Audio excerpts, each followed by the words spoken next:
E aí, pessoal, eu sou o Jonathan Andrade, comigo estão o Felipe Campos Hey, manos, tudo bem com vocês? Sejam bem-vindos a mais um Facompcast. e o professor Vitor Santiago. Olá, ouvintes do Facompcast. Confesso que esse é um dos episódios mais aguardados por nós, ainda mais por se tratar de uma área tão importante no desenvolvimento, que é o teste de software. Para apresentar mais um episódio do Facompcast, podcast da Faculdade de Computação da Universidade Federal do Pará, apoiado pela ProEx, a Pró-Reitoria de Extensão.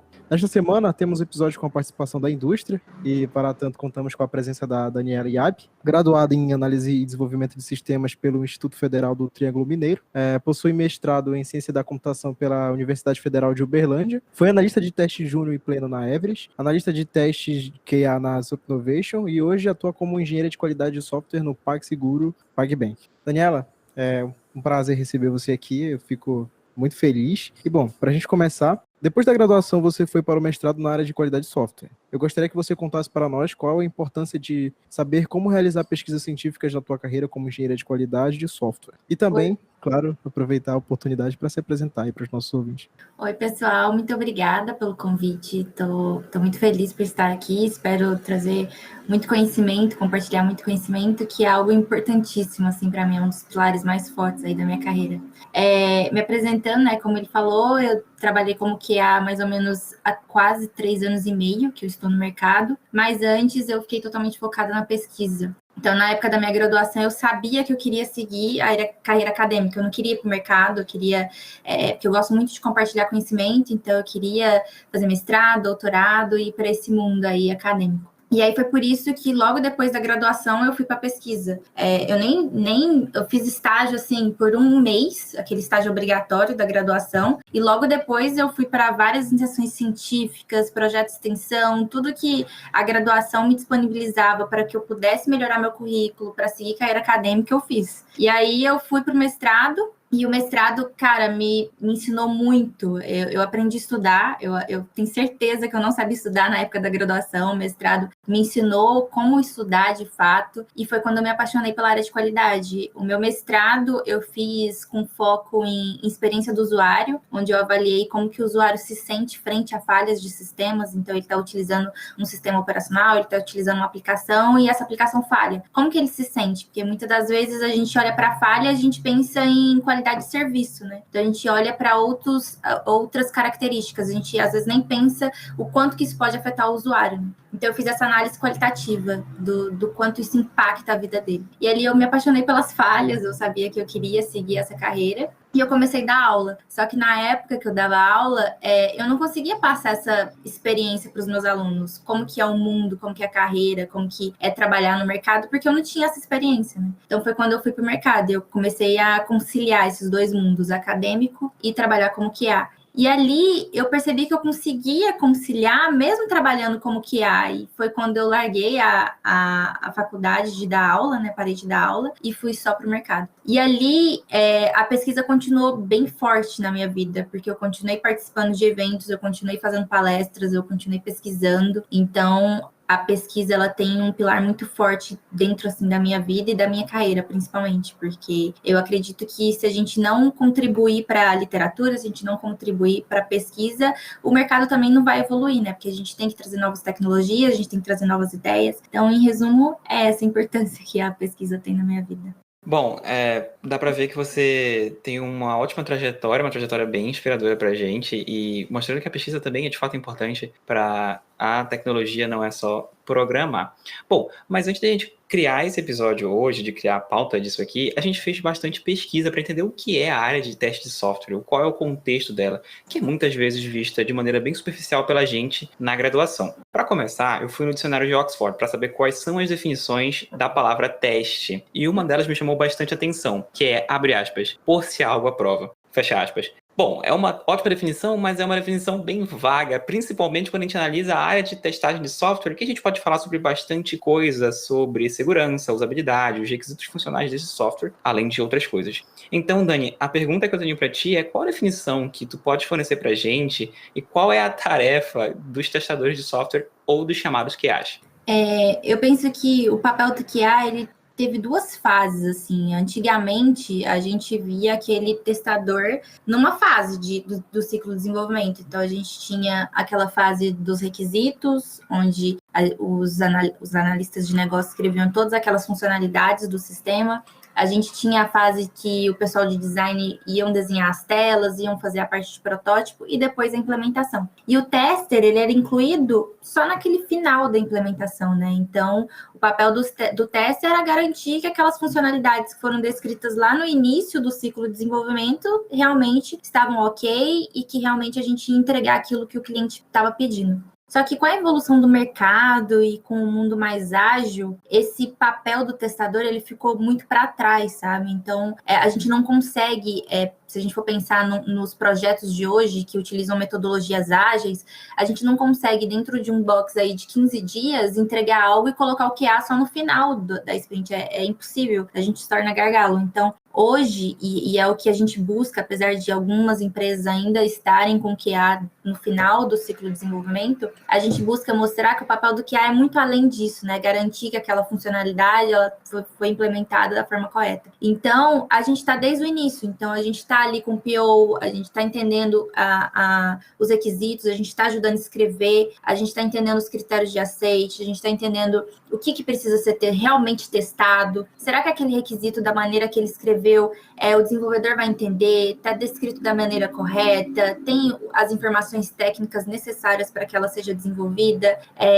Depois que fez toda essa parte de requisitos e a gente analisou juntos, a gente corrigiu juntos, não só com o PO, mas o desenvolvedor também participando dali, a gente percebe o tanto que o QA é importante em todas as fases, porque o quanto antes a gente encontrar bug, melhor, porque um bug em produção, mais perto da fase de produção, é caríssimo. Então, a ideia hoje do QA não é simplesmente garantir que aquela funcionalidade está funcionando e caçar bugs, é prevenir que ele não aconteça. Então, a gente está em todos os ciclos, a gente está ali com o PO, a gente está sentado com o desenvolvedor, ajudando ele a desenvolver suas tasks, a gente está testando e o desenvolvedor também está testando, a gente está ajudando a entregar, a gente está avaliando depois da entrega. Então, hoje o QA, ele tem tanto uma perna ali na fase de negócio, porque a gente tem o conhecimento de negócio, e a gente também tem o conhecimento técnico, porque hoje o QA também programa. E o QA também programa bem. Então, assim, hoje eu vejo que o papel do QA é esse. Está desde a concepção até a entrega do produto.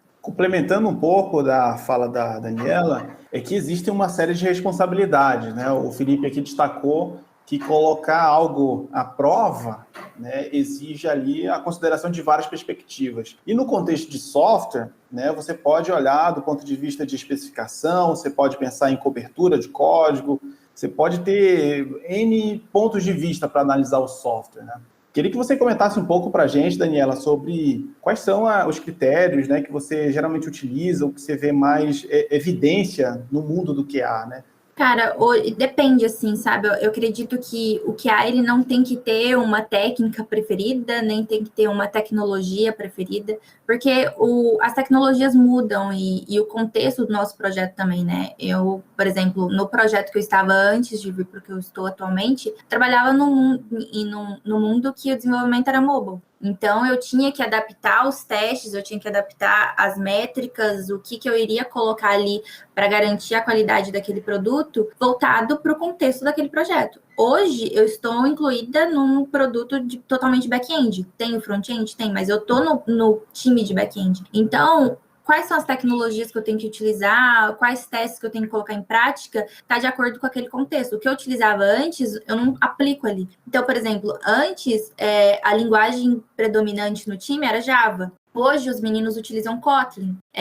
Além do Java no anterior, utilizavam Java e Swift. Então, eu tive que aprender essas duas linguagens para dar apoio. Hoje, eu estou fazendo curso de Kotlin para poder aprender e dar apoio para os meninos. Então, eu acredito que o QA ele tem que se adaptar ao contexto do projeto. Então, não existe, assim, uma metodologia ou uma métrica que eu te falo, cara, essa é realmente o que a gente deve aplicar, porque tudo depende do contexto do projeto que a gente está atuando.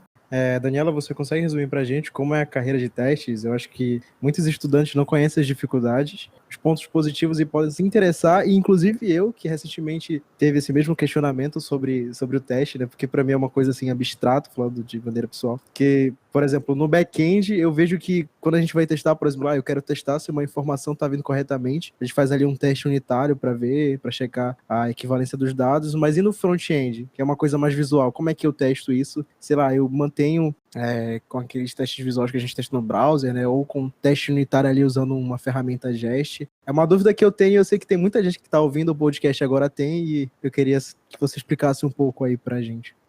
Eu sou suspeita para falar, né? Eu sou apaixonada pela área de qualidade. Se for falar que tem vontade de ir para essa área, eu vou ficar aqui falando vamos, porque realmente é a melhor área que existe. Mas então, a parte de front, tanto o back quanto o front, a gente consegue testar negócio. Então, o back-end também tem as regras de negócio, da mesma forma que ali no front também tem regras de negócio. Então, nos dois a gente consegue testar essa parte de falando nível de sistema, né? E nos dois a gente também testa unitário. Então, a gente utiliza ferramentas diferentes, né, para automação de teste, e no front-end, a diferença do front-end é que a gente também testa layout, a gente testa outros tipos de características, a gente vai avaliar, por exemplo, usabilidade também, outros tipos de testes não funcionais. E o back-end a gente testa também parte de negócio, porque hoje, com o mundo de microserviços, a gente consegue deixar toda a regra de negócio ali presente no back-end, né? Então, vamos supor que a gente tenha um produto aí que possa ser utilizado num smartphone, numa Smart TV e web. A gente tem uma aplicação que suporta essas três plataformas, né? E a gente tem um serviço que possa ser utilizado nessas três. Então, a regra de negócio, ela tá ali nas três para poder ser utilizada em ambas. Antigamente, a gente teria que desenvolver 3 produtos diferentes. Hoje, a gente desenvolve toda a parte de serviço que é utilizada ali nesses três produtos. Então, nos 3, a gente tem todos os níveis de teste. A gente tem teste unitário, a gente tem teste de integração, a gente tem teste a nível de sistema, a gente tem os testes end-to-end. Então, como eu falei antes, né, tudo depende do contexto daquilo que a gente está trabalhando. E com relação a desafios da carreira de QA, eu penso que, antigamente, muitos QAs que vieram para o mundo aqui de qualidade eram aquelas pessoas que não gostavam de programar, né? Então, eram aquelas pessoas que achavam que o QA, o testador, não precisava programar porque os testes eram mais funcionais. Hoje, com a evolução, o analista de qualidade, o QA, ele vê a automação como uma ferramenta que vai auxiliar no processo de qualidade. Então, a gente não tem mais esse medo de programação. Então, se a gente for olhar, vai ter uns 5% no mínimo das milhares de vagas que existem no mercado que querem profissionais de qualidade que não programam. Então, hoje é um requisito fortíssimo. Então, aquele que não programa, com certeza está para trás, sabe? Eu queria, inclusive, estender o contexto da pergunta, porque também existe aquela questão, né? Dentro da área de teste, a gente tem vários tipos de metodologia e muitas das vezes tanto o programador, ou inclusive quem é iniciante e quer já começar a praticar com os testes, tem a dúvida, qual é a melhor metodologia para o meu caso, né? Eu tenho que aplicar ali num contexto mais individual ali do método que eu estou criando, como o teste unitário, ou em um contexto um pouco mais abrangente. Eu tenho uma curiosidade também sobre como funciona isso, como é feita essa decisão dos testes, tanto a partir do ponto de automatizar, como na escolha da metodologia.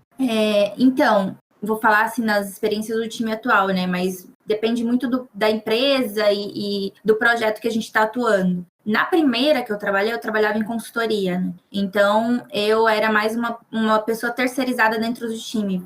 Chegava aquele tanto de teste que eu tinha que executar e a gente entregava o resultado final em um status report, enfim. Então, eu tinha mais aquele papel de testador. E as técnicas que a gente utilizava, o estilo de teste que a gente ia escrever, eles já estavam todos pré-definidos. Então, eu sabia que eu tinha que escrever um caso de teste ali step by step, então, escrevendo o nome do teste, o objetivo, descrição, o passo a passo e o resultado esperado. E como que eu ia executar esse teste? Na época era manual, então eu fazia todos os testes manuais, tirava print da evidência, colocava uma documentação e entregava, porque essa foi minha primeira vivência ali no mundo de qualidade. Então, assim, como eu falei, né, chegavam todos aqueles documentos que a gente analisava e escrevia os testes, né? Então, essa era a técnica e metodologia que a gente utilizava. Logo depois que eu fui para a ZUP, lá o time que a gente estava, a gente utilizava a metodologia ágil de Scrum. Então, a gente tinha todas as cerimônias. Então, tinha a pleno e o refinamento. E durante a pleno e o refinamento, a gente discutia aquela demanda que seria desenvolvida durante aquela sprint. E ali, não só os QAs, mas os devs também tiravam dúvidas, a gente analisava juntos o que precisava ser testado, o que precisava, quais eram os riscos daquela demanda, será que aquilo que os meninos iam desenvolver não iria impactar coisas que já estavam funcionando? Então, a gente decidia tudo junto. E lá também tinha, porque o cliente exigia que a gente escrevesse casos de teste. Então, a gente também tinha que escrever documento de casos de teste, com os casos de teste, e também tinha que tirar evidência. E depois que veio a automação. E como que a gente decidiu colocar a automação ali, né?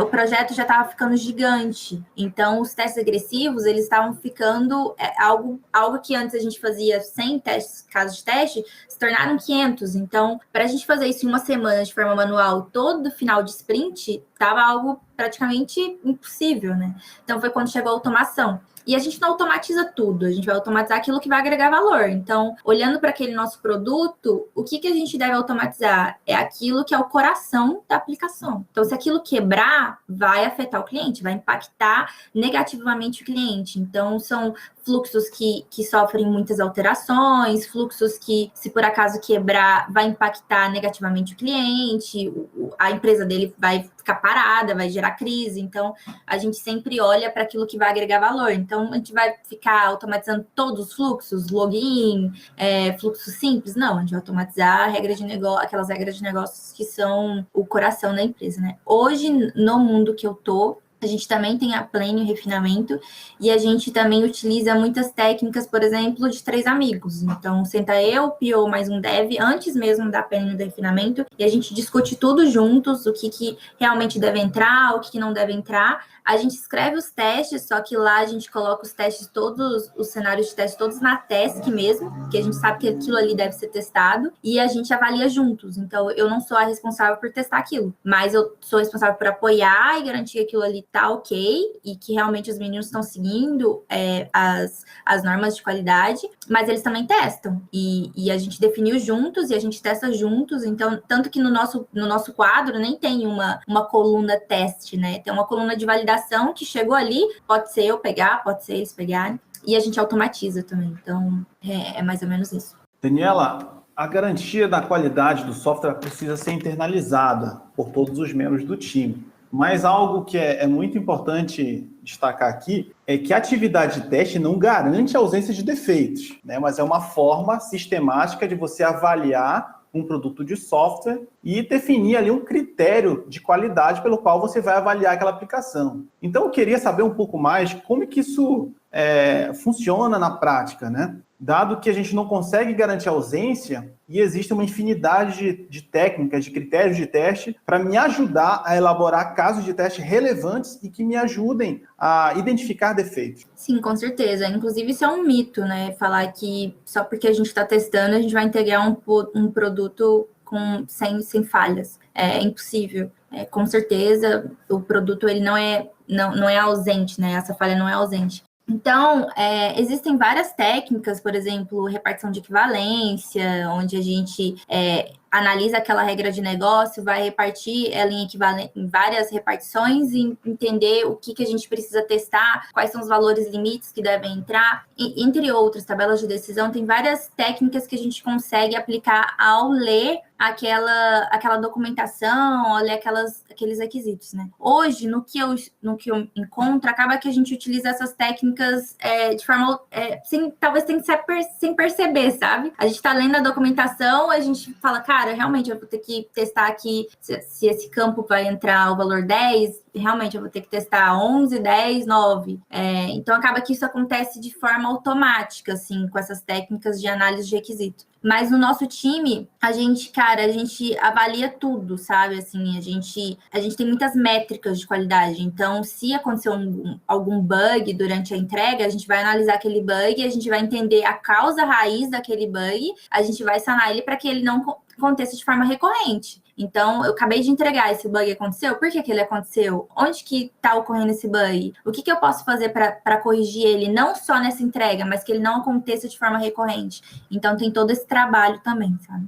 E outra questão é que, com o aumento da complexidade do software, aumenta também a importância dessa atividade, né, para você identificar defeitos antes de liberar o produto de software. Eu queria aproveitar para retomar um ponto da fala da Daniela, que eu achei bastante interessante. Alguns pontos, na verdade, porque as falas são maravilhosas. Mas o primeiro é sobre a evolução do papel do QA, de que ele sai lá do final da sprint, lá do final do projeto, ele vai para o meio, ele começa a participar dentro desse projeto mais internamente. E o segundo é a automação. Falaste muito bem na automação, e a minha pergunta ela vai em torno disso. Porque no campo de teste, a gente tem testes manuais, a gente tem testes automatizados, que inclusive são muito importantes quando a gente fala sobre testes de regressão para avaliar requisitos previamente avaliados em evolução de software, por exemplo. A gente quer ver como esse requisito se comportou com a evolução desse software. E tu falaste, por exemplo, que esse teste automatizado foi muito importante para vocês quando o projeto começou a tomar uma dimensão muito grande. Porém, a gente vem percebendo na tecnologia que a tecnologia evolui sempre. É aquele clichê, nossa, a tecnologia está evoluindo muito rápido.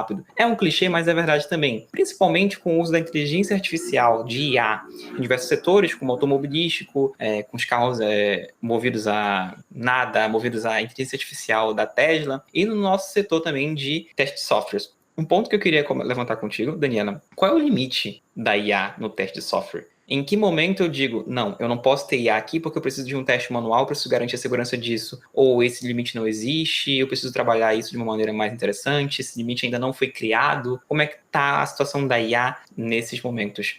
Então, até falando em evolução, né? Igual eu falei bem no início aqui do podcast, antes o QA ele estava incluído naquela fase de teste. Depois que ele foi incluído nessa parte, desde a concepção até a entrega. Mas apesar da gente sempre enfatizar essa importância, muitas empresas ainda focam que o papel do QA é garantir a qualidade apenas ali na fase de execução de teste. Então, eu penso que, além de outros limites de incluir IA, tem essa parte que a gente ainda não está fazendo nem o básico, sabe? Que é entender que o papel do QA vai muito além, que a gente tem que estar desde do início da concepção até a entrega. E aí, quando a gente fala de IA, a gente fala de treinamentos, a gente fala de novas ferramentas. A gente tem que pensar se a empresa realmente vai se disponibilizar a treinar os funcionários para utilizar outras ferramentas.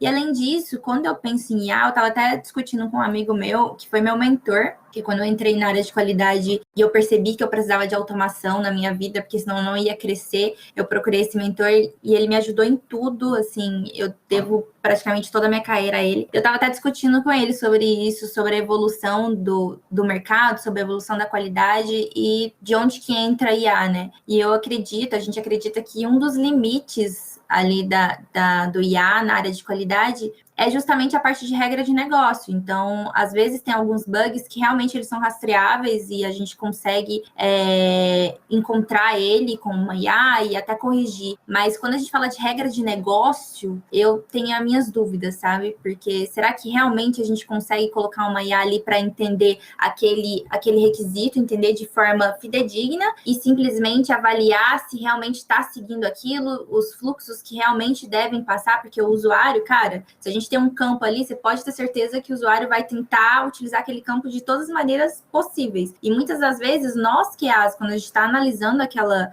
análise, aquele requisito, a gente não vê todos os cenários, né? Então, eu penso que um dos maiores limites está na parte de entender essa regra de negócio para poder corrigir o bug, sabe? Então você diria, por exemplo, que hoje o maior limite da IA é para uma atividade mais sensível do software, uma atividade mais crítica dele? Eu acredito que sim, e eu acredito que está justamente nessa parte de que a gente ainda, até nós humanos, a gente tem essa dificuldade de interpretar aquela regra de negócio.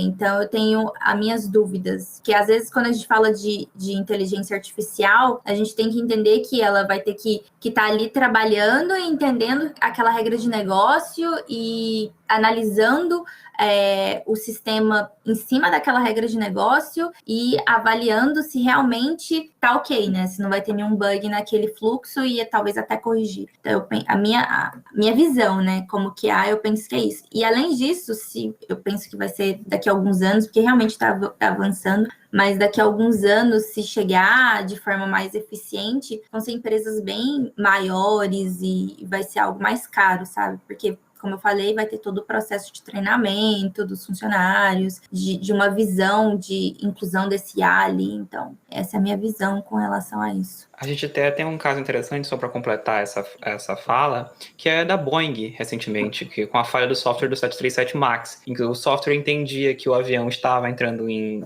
situação de stall, só que aquilo era um momento normal do voo. E ele falava para o piloto, vai entrar em stall, abaixa o nariz. O piloto abaixava, só que ele precisava levantar de novo para não perder sustentação. E por alguns N motivos, além do software que estava com alguns problemas, ocorreram alguns acidentes e deu um prejuízo muito sério à Boeing. Então, acho que essa tua fala ela é bastante interessante no ponto de que atividades críticas precisam ser, ainda pelo menos nesse momento, tratadas por humanos com uma qualidade maior e não deixar só na mão do software, da inteligência artificial, que a gente não sabe como ela vai se comportar no final do dia.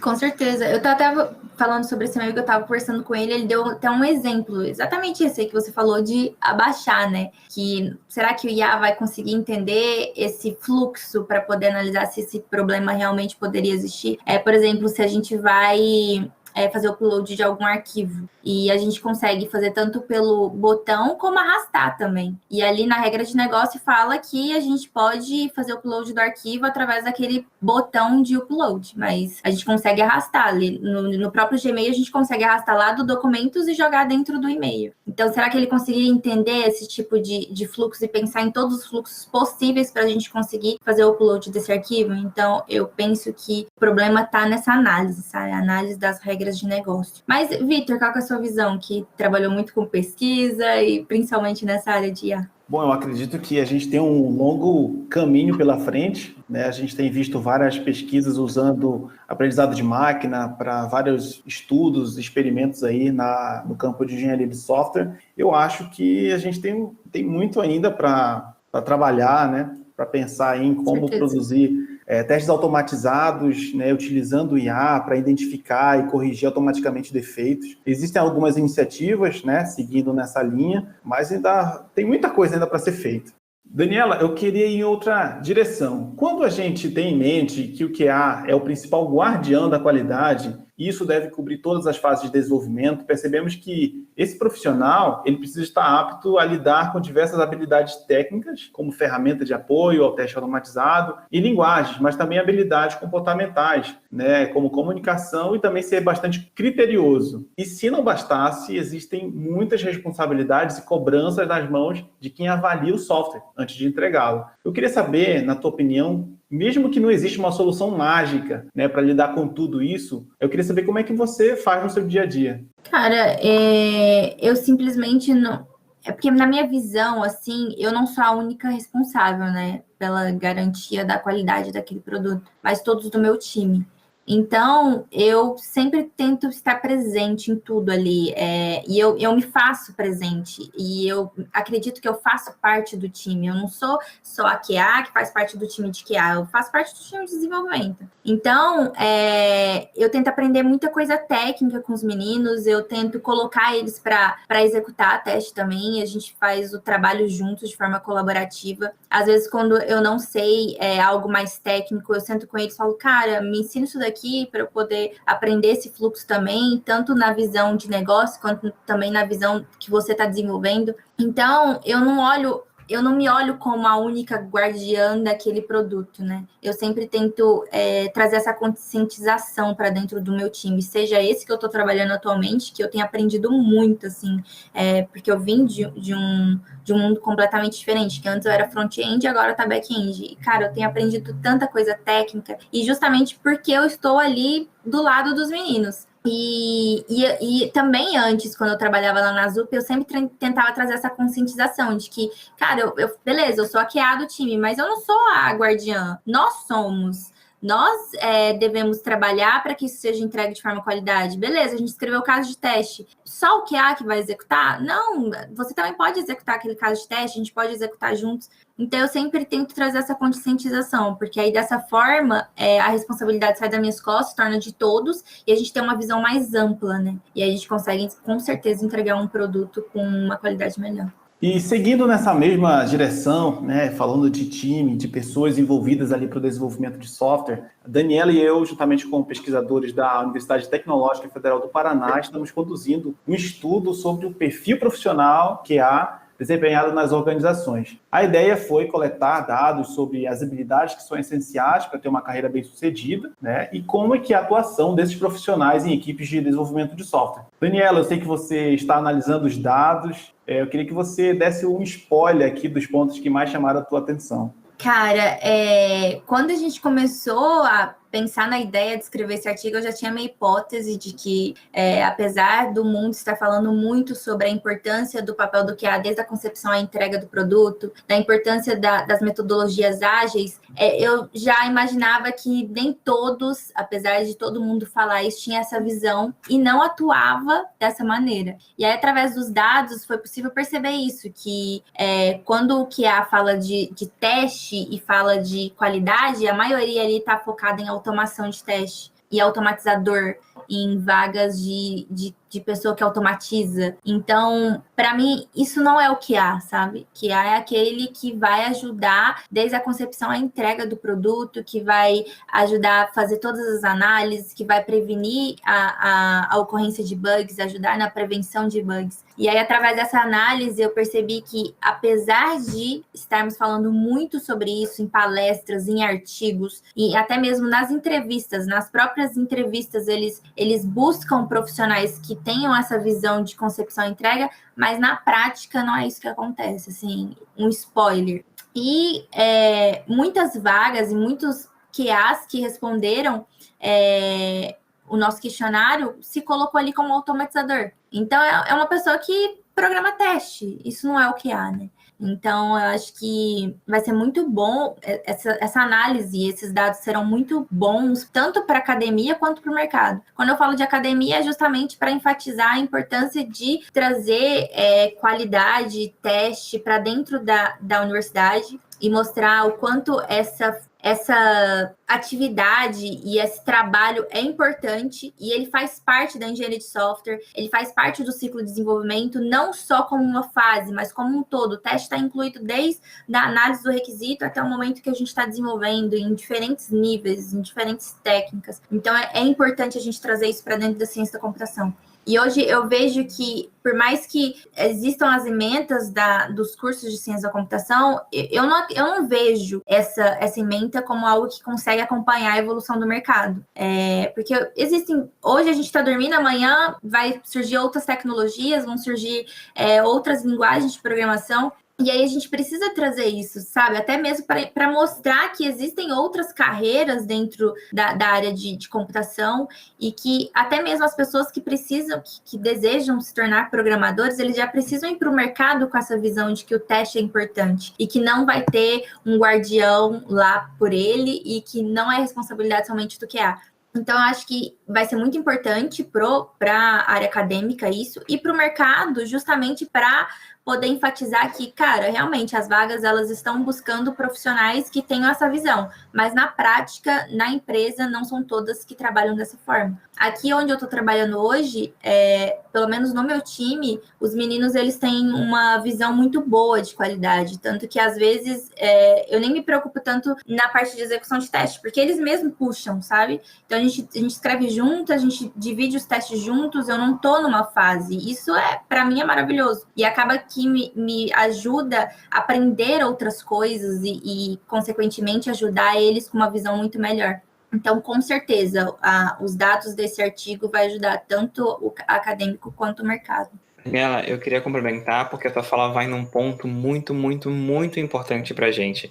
Porque testagem de software, a universidade ela não consegue acompanhar a evolução da tecnologia. E não é uma crítica à universidade A, ou B, ou C, pública ou privada. Não, ela é muito volátil, a tecnologia é muito rápida, ela avança mais rápido do que a burocracia para se trocar uma ementa de curso, por exemplo, que a gente sabe que precisa ser trocada para inserir outra coisa nela, outra tecnologia. E essa burocracia impede que a gente consiga acompanhar essa mudança, porque ela é muito, muito rápida. Sobre a área de testagem de software, são pouquíssimas universidades no Brasil que possuem uma matéria sobre isso, e quando possuem, a visão dessa matéria ela é bem superficial, é rasa, para um contexto que é muito abrangente. Então, a gente chega na universidade com a visão bastante utópica de que programar é sentar no computador e vai hackear a NASA. Porque particularmente foi assim que eu cheguei na universidade. Nossa, eu vou sentar no computador na segunda semana, eu vou hackear a NASA. Desculpa aí, NASA, inclusive, se estiver ouvindo a gente. Mas é uma visão que não é a realidade, não corresponde à realidade. A computação vai além de só sentar e escrever em Java, em Python, em Kotlin ou qualquer outra coisa. Também tem teste, também tem segurança, também tem N outras áreas que a gente pode interagir com a computação sem deixar de ser computação. Então, acho que a tua fala é muito, muito importante sobre isso. Sim, com certeza. E eu até, como eu falei, né, eu gosto muito dessa parte de compartilhamento de conhecimento. Então, eu sempre busco ler muito artigo, entender a opinião do outro, ver se eu realmente estou seguindo no caminho certo do meu entendimento. E aí, muitas pessoas, às vezes, me procuram no LinkedIn, me mandam mensagem e me perguntam, cara, qual o caminho que eu devo seguir para me tornar um QA?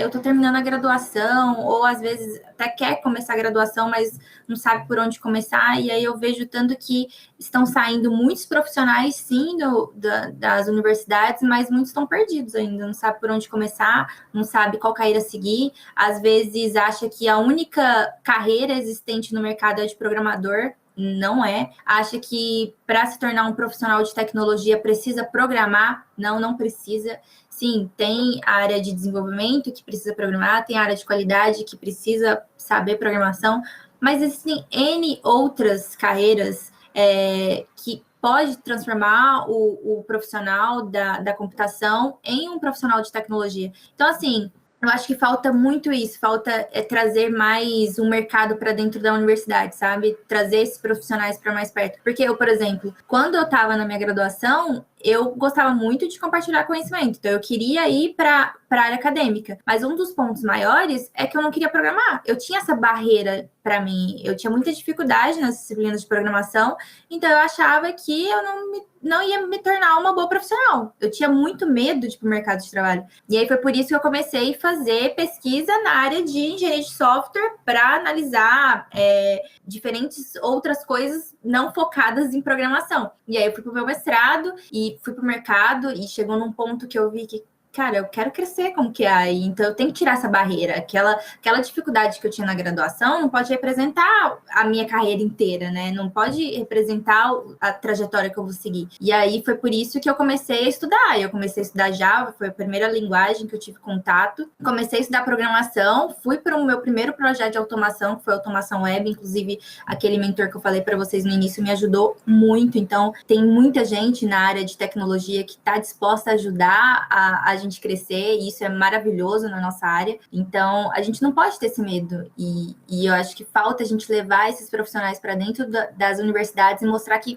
sim, existem outras carreiras, e se você tem dificuldade lá em algoritmo e programação orientada a objeto, isso não vai representar a sua carreira, porque é muito maior do que isso. Pegando um gancho aqui da fala do Felipe, né? Esse problema realmente existe, né? Em várias universidades, em várias disciplinas de engenharia de software, né? Quando a gente vê teste de uma maneira bem superficial, porque até mesmo se a gente tivesse uma disciplina só de teste, ainda a gente não conseguiria abraçar, né, com propriedade todas as técnicas ou a maior parte das ferramentas que são usadas na indústria. Então, aproveitando, né, eu queria até chamar a atenção dos alunos aí que nos ouvem, que em breve teremos sim uma disciplina de teste, tá? Com essa filosofia de trazer profissionais da área de teste para a gente construir esse conhecimento juntos. Eu vejo que é muito importante a gente unir os esforços, né? A parte teórica, a parte prática, e fomentar isso dentro da universidade. Que cada vez mais a gente percebe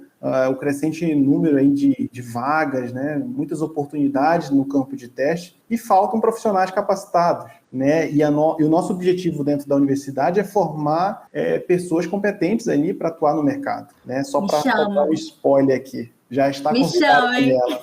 Eu quero ir. Para vocês verem que o Facompcast é cultura, é conhecimento e também spoiler de projetos. Então, o Facompcast é maravilhoso. De fato. Daniela, recentemente você também iniciou uma iniciativa com outros profissionais da indústria, que me chamou bastante atenção, que é o Guia do Mochileiro Tech, e vocês definem como um guia para quem quer entrar na área de computação. É notório que a nossa área tem diversos ramos de atuação, e como se isso já não bastasse, né, muita gente fica em dúvida entre nível técnico e universitário. Eu queria saber como ela surgiu e como funciona o processo de mentoria e os objetivos dessa iniciativa. Cara, essa iniciativa, ela começou no início da pandemia. A gente estava participando de alguns eventos online e palestras, e um deles foi uma mesa redonda em uma universidade. E lá muitos alunos perguntaram para a gente qual caminho que a gente deve seguir para se tornar aquele profissional. E ali surgiu a ideia do GMTech. É uma iniciativa totalmente gratuita. O nosso intuito é ajudar aqueles profissionais que desejam iniciar a carreira de tecnologia, seja QA, seja produto, desenvolvedor, suporte, enfim, UX. Qualquer área da área de tecnologia, a gente está trazendo pessoas para poder mentorar. Hoje a gente tem gente da área de produto, desenvolvimento back, front, UX, qualidade e a parte de Agile. Então, a gente está tentando trazer outros também para a área de SRE, suporte, infraestrutura, enfim, deixa eu pensar, outras carreiras da área de tecnologia também, para poder crescer ainda mais o nosso GMTech, nosso Guia do Mochileiro Tech, para poder ajudar essas pessoas. Não só aqueles que desejam iniciar a carreira, mas também aquelas pessoas que às vezes estão se sentindo que precisa evoluir, não sabe qual caminho seguir para evoluir na carreira. Eu, por exemplo, como eu falei, né, eu estava muito na parte de front, eu vim para a PAG para trabalhar num produto na parte de back-end e foi totalmente desafiador, está sendo totalmente desafiador, porque eu estou tendo que estudar muita coisa diferente. Inclusive, agradeço muito o meu time, eles são fora da curva, eles têm me ajudado muito. E ali eu consegui ver o tanto que é importante o mentor, né? Porque os meninos, eles estão me mentorando, eles estão me ajudando a aprender coisas mais técnicas que antes eu não sabia. E eles têm total paciência em me ensinar, e isso até me deixa totalmente motivada de estar ali trabalhando com eles. E eu vi o quanto que é importante a gente ter esse mentor. E antes mesmo de iniciar minha carreira, eu também tive um mentor, uma pessoa que esteve ali comigo, me ajudou na área de automação, e são esses exemplos que eu sigo e trago para minha vida, sabe? Porque quando a gente tem alguém ali para nos apoiar, para trazer as experiências deles, para poder mostrar que sim, existem caminhos e existem vagas, muitas vagas abertas, e tem pessoas que estão dispostas a nos ajudar. Inclusive, as três pessoas que eu mentorei no último mês, elas já estão empregadas, elas conseguiram a primeira carreira de QA Júnior, e para mim isso foi totalmente motivador para continuar o projeto. A gente já criou o nosso site, a gente vai já disponibilizar ele na próxima semana. Para as pessoas poderem marcar mentoria, e a gente vai fazer a primeira live para poder disponibilizar justamente a parte de pessoas que desejam mentorar. Então, vai ter uma parte lá para se inscrever, e se você deseja ser mentor, você vai estar ali aberto, porque as portas do GMTech estão abertas para qualquer pessoa, tanto para quem quer ser mentorado, quanto para quem quer ser mentor. E essa iniciativa que está sendo maravilhosa. Bom, tem um ditado que eu ouço bastante, aquele que tudo que é bom dura pouco. E infelizmente esse episódio tá chegando no final. Mas antes da gente finalizar, eu tenho uma última pergunta para você. Eu queria saber de você, porque imagina que tem eu, Felipe, Jonatas, Vitor, ou um outro ouvinte nosso, pensando, nossa, a área de teste é maravilhosa, eu quero ser a próxima Daniela Yabi, eu quero estar no PagSeguro, em uma outra grande empresa, num time de dev, enfim, eu quero testar. Quais são as recomendações que você dá, Dani, para sugestões também, para avançar nessa carreira e desempenhar um papel relevante no time? Porque acho que, no final das contas, isso que importa.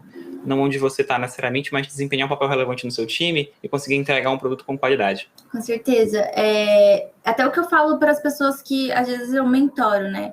Às vezes, muitas pessoas me procuram e falam, cara, qual linguagem de programação que eu devo aprender? Qual ferramenta de automação que eu devo aprender? Porque a maioria das vagas estão pedindo para que a pessoa saiba automatizar. Mas não é isso, né? A automação, ela está ali para nos auxiliar a avaliar se aquela aplicação realmente ela está podendo ser entregue da melhor maneira possível. Ela é só mais uma técnica, a automação é só mais uma técnica para a gente colocar ali para garantir a qualidade. Só que antes mesmo da gente aprender isso, a gente precisa aprender a parte de negócio. Então, eu sempre falo, cara, aprende o que é teste, né? O que eu devo testar, qual que é o papel do QA dentro do time de desenvolvimento, dentro de cada uma das fases. Então, se a gente tem um ciclo de desenvolvimento, o que eu, como QA, posso fazer para ajudar o meu time? Então, desde a concepção até a entrega, quais são as atividades que eu posso executar, qual que é o papel que eu posso exercer em cada uma dessas etapas. A partir do momento que eu tenho esse entendimento, quais técnicas que eu posso aplicar dentro de cada uma dessas etapas. E aí, a partir do momento que, sim, eu sei testar, eu sei que se eu pegar um produto aqui, se eu pegar uma documentação, eu vou saber interpretar, eu vou saber avaliar o produto, avaliar aquela documentação e escrever um bom caso de teste e ajudar o meu time a analisar. Vou saber fazer as perguntas necessárias, eu vou saber analisar o risco que aquela demanda tem. Então, a partir do momento que eu tenho esse entendimento, aí eu vou para automação. Aí eu vou aprender uma linguagem de programação, eu vou entender aquela linguagem de programação, eu vou saber programar com ela, e aí eu entro com a tecnologia, o framework, enfim, que eu vou utilizar para automatizar aquilo. E eu sempre falo, não tem uma linguagem de programação preferida, né? Porque, como eu falei, tudo depende do contexto do projeto que você vai estar atuando. Hoje eu estou no back-end, mas amanhã, será que eu não vou para o front-end? Será que se eu mudar de projeto, por exemplo, vai ser uma outra linguagem? Pode ser Python, pode ser Ruby. Eu já trabalhei em projetos de BI, eu já trabalhei em projetos de telecom, em projetos de banco. Então, são regras de negócio completamente diferentes, são tecnologias que são utilizadas ali, linguagem de programação completamente diferente. Então, o QA tem que se adaptar. Então, para a gente saber se adaptar, a gente tem que ter um bom entendimento de negócio e saber aplicar essas tecnologias. Bom, Daniela, muito obrigado por ter tirado um tempinho para conversar com a gente. Eu acho que esse podcast vai ser um dos mais ouvidos aqui pelos alunos da Faculdade de Computação da UFPA. Acho que foi muito legal esclarecer, né, a importância da atividade de teste. É a área que eu mais tenho interesse hoje, né, já trabalhei durante o doutorado, tenho alunos também trabalhando nessa área. E foi muito bom contar contigo aqui, espero rever você em outros episódios. A gente tem muita pesquisa aí para trabalhar, então fica aqui o nosso agradecimento. Eu que agradeço, foi maravilhoso estar aqui com vocês. Se precisarem, podem me chamar. Muito obrigada. E você que é aluno, que está escutando, sigam o meu exemplo, não desistam, porque se tem dificuldade de programação, não representa nada perto da evolução que você pode chegar. E é isso, obrigada. Eu também queria me juntar aos agradecimentos do professor e dizer que eu estou muito feliz pela participação da Daniela. Realmente, eu tenho certeza que esse episódio vai ser muito marcante aí para os alunos, e eu, inclusive, também tendo que se adaptar a esse processo de teste, que era uma coisa que eu não usava frequentemente nos meus projetos, e esse episódio também serviu muito para mim, e eu acho que vai servir também para muitos dos nossos ouvintes. Então é isso. Felipe também quer fazer suas honras? Tá todo mundo agradecendo a Daniela, eu não vou ficar de fora, né? Foi um episódio maravilhoso, Dani, obrigado pela tua presença aqui. Eu particularmente amei as tuas falas sobre automação, sobre a importância disso pra gente, sobre como o QA evolui, e como um QA, na tua fala final, eu entendi que o QA tem que ser um camaleão, tem que estar sempre se adaptando ao que o projeto precisa dele, e essa busca por conhecimento é bastante interessante. Então é isso, esse foi mais um episódio do Facompcast, podcast da Faculdade de Computação da UFPA, para divulgar nossas pesquisas científicas e agora assuntos sobre carreira no mercado de trabalho.